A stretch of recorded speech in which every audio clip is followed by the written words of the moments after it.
Hey guys, going to finish my League of Enigmatic. We're 1-0 so far. We played against Titan yesterday night, so let's get some games in. Hope for that 5-0.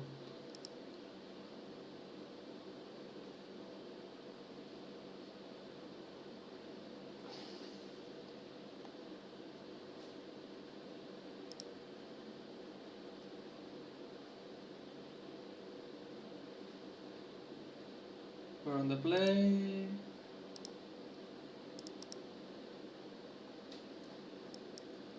This is a kinda slow keep, but I have faith that with a Sky Triumph we only have to find a green source to be in a good spot, and we have access to a turn 3 Fulminator or Rallier. That's decent. Seems like Shan or like Rock, if I had to guess, because of the lack of Lurus. That's fine, that was a good part of this hand I was going to mention. It's pretty easy to ignore this card with this hand.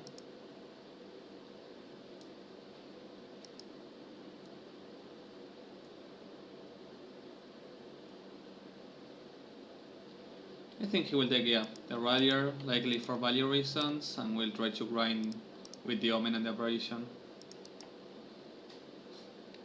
Triumph. And we just want to find a third fetch land so we can start playing. Alright, we're one land away then.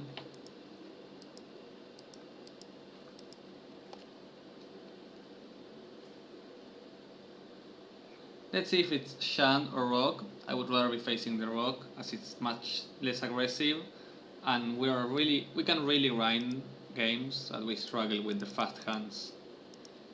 But I'm going to assume Rock because of the double Bird and Catacomb. That's no lands, that's fine. Alright, now a land would be amazing. Is he going to drop? Is he going to decay my Omen? Alright, it's Shan. That's weird. Like, that's fine, I get it, but I cannot defend that line. And we weren't able to find the land drop, but that's fine. So I will bottom, top. That's a really weird play by them. Like, why would you do that? What do you have to gain from like me failing one land drop? Is that a Tarmogoyf? Yeah, we can just go like the fairy bands now. Like, I think they got us. They gifted us so much tempo that it's actually almost good for us.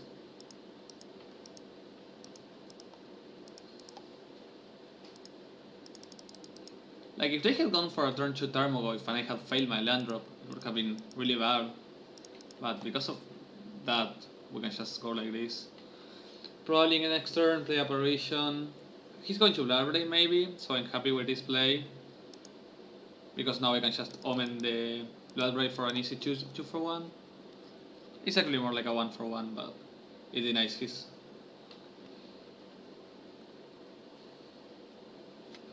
So I hope to top deck a land, so I'm not going to fetch because I want to get a basic forest layer. Land, so we can go Shorian, and that's fine.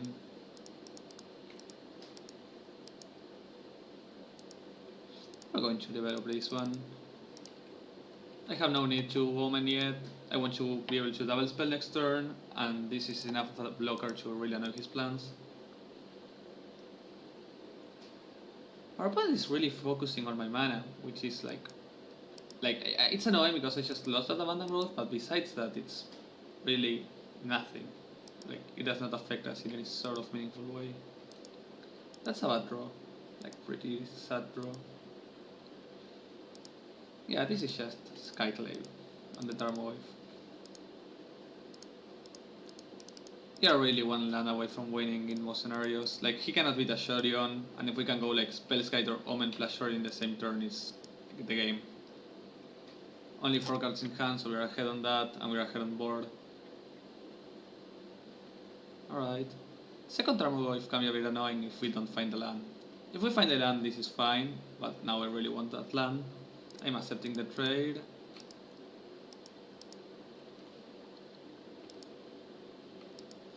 Fine, that's not a land, but I'm not going to complain about that one. If we were going to draw something that's not a land, I'm happy with that. Now, a trophy on that would be annoying, but we're so far up on lives that I don't care. If I was a bit lower, that would be pretty terrifying. So we'll get the last pull mimic, so I can keep my last aberration in the deck. And this is just the game. So if you guys were wondering, I will start to like record most of my games like this. If you have any advice, just let me know. But just so there's like some sort of guidelines on the deck, and at least my line of thoughts as I play them. No, not much more than that. Just keep them uploaded in the group and have some content on the deck.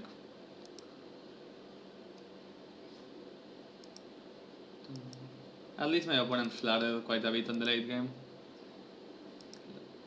Oh, that's something I was not expecting.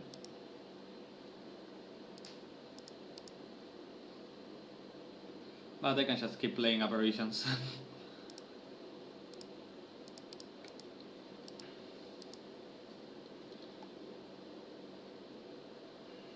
I am not willing to lose my board. Like, attack with both of these, get pushed here and double trading.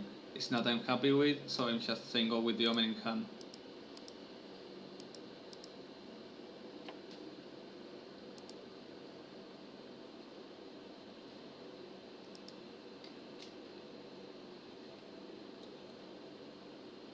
I don't want to show him, like the right play here would be to get Eternal Witness on the Teferi to just lock out the game, but I don't want to show him I am so graveyard reliant. Like when people see Eternal Witness, they freak out and start sideboarding weird cards like Leyline, that he, or if he sees the ephemerate. So I'm just grabbing it in case he gets like something like double season Pyromancer, but I will try to conceal the information from the ephemerate. An opponent that does not know about ephemerate is much easier to get good with it in the following games. It's a card that it's like playing Mana Tide. The first Mana Tide is always much better than the further copies. So he's probably pinging here if I had to guess. Yeah. So I'm just omening here. I'm clearing out his burn next turn with the Lurus and double omen. That's fine. I'm happy with that attack. I want to kill this and attack him.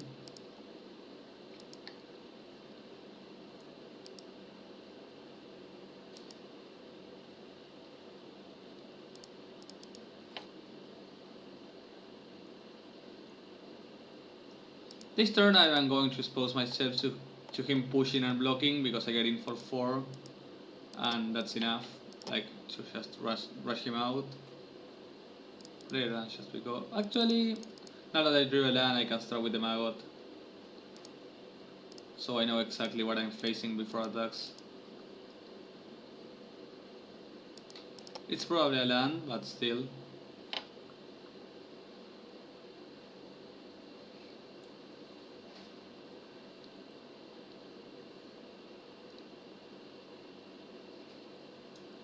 That's annoying. Now that's something that's worth me using an ephemerate, just because I don't want to deal with the 4-3.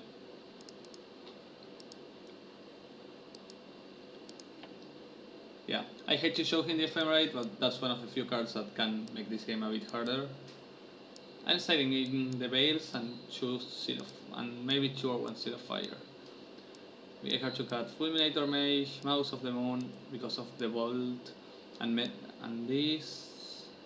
So sideboarding out like this means I want the free Veils for now. Wondering if there's any card I dislike more. Going on the draw, I want to cut Birds of Paradise against Organ 6 deck, exactly. Seal of Fire might not seem good enough, but when it buys you time against Bloodbraid Elf, against a pinging Renan 6, or like against a Seasoned Pyromancer, you sort of rely on it to just buy enough time to resolve your enigmatics. This is a slow hand, but it's pretty good against this card or an early Tarmogoyf, so I'm keeping it. Like the best hands are the heavy discard ones, or just like turn 1 discard, turn 2 Tarmogoyf, turn 3 either second Tarmogoyf or Liliana. So if we can beat that, we're in a good spot. He discarded this, which means I'm keeping this special in my hand till I find a Rallier, just so I can get it back with Rallier. or a turn 5 Lurrus plus Omen of the Stream means I already have value for it. This is discarding the Lurrus if he's trying to grind, or the Reflector if he has a Tarmogoyf. Okay, he's on the grinding us down plan, so I'm going for likely turn 3 get Shadow in my hand after he turn 3 Lilies. If he did that, he has a Lily in his hand in most scenarios. This is exactly where I was going to keep this fetch land, so if he goes for a Lily, I have a lot of value I can do next turn. Just discard Stomping Ground, get a green source, rally back the Omen, and get ahead on cards and value. It's really unlikely he plays a creature into my Reflector Mage now it's in hand, so... Say, Lily's here, we discard the Stomping Ground because we already have red, and it's really unlikely we need double red in this matchup. You can just go get like... Yeah, I'm fine with that. So, I would rather fetch a basic in case he starts attacking our mana base again with that Field of Ruin and I need a Shock land. I really want more white because this is my only green source, so it's mostly a green source right now. Get back the Omen, try to find an Enigmatic. If you're playing against Enigmatic, you should try to never discard the Omens, because this sort of turns gives the decks give us back so much tempo that it's like your turn to discard literally did nothing because my turn 3 play just was going to do nothing unless you gave me something to return. So he's probably going to minus, like plusing makes almost no sense. Yeah, and I think I will apparition that unless he gives me a great target to Skyclave. Like unless he was like Rad Relief into Tarmogoyf and then I'm forced to Skyclave, then I'm going to Skyclave this because it really attacks our resources. And we don't make enough tokens to like fight the Edict. He's going to destroy here, right? Yeah. I'm going to add an island. That's fine. No Tarmogoyf, that's great. That's amazing. That's almost one of our best draws, and then one of the reasons I keep the Seal of Fire Scene. Next turn we can go Next turn we probably put Shudder in our hand, or if we're forced we can play Skyclave. I would like to not put Shudder in my hand till I top the Capale so I can protect it from a discard spell. In this sort of scenario, Shudder is like remove a creature, cast a Preordain, and put a really hard to remove variant board. That's annoying, but that's just like him trying to get back some of the value. Like, those two cards were already 1-for-1s, so he's not getting value out of that play. It's more like a tempo way to not get me to scry later. I mean, yeah, he's stopping my future scries. That's fine. I think it's Reflector Mage time to go. I'm going for a Skyclave with Ephemerate backup.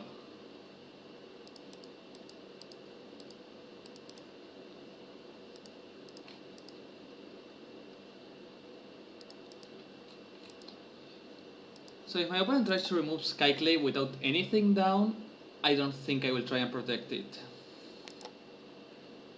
Okay, so this is great. We are like half an Omen away from winning.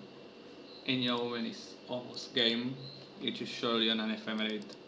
Omen or like good ATB value. That's also pretty good. I think I'm just plusing this turn. Yeah, I'm just plusing and going in for 2. Because I want to try and get something with the ATB. With the minus. Either a tempo play on him by bouncing a Tarmogoyf, yeah, that's game.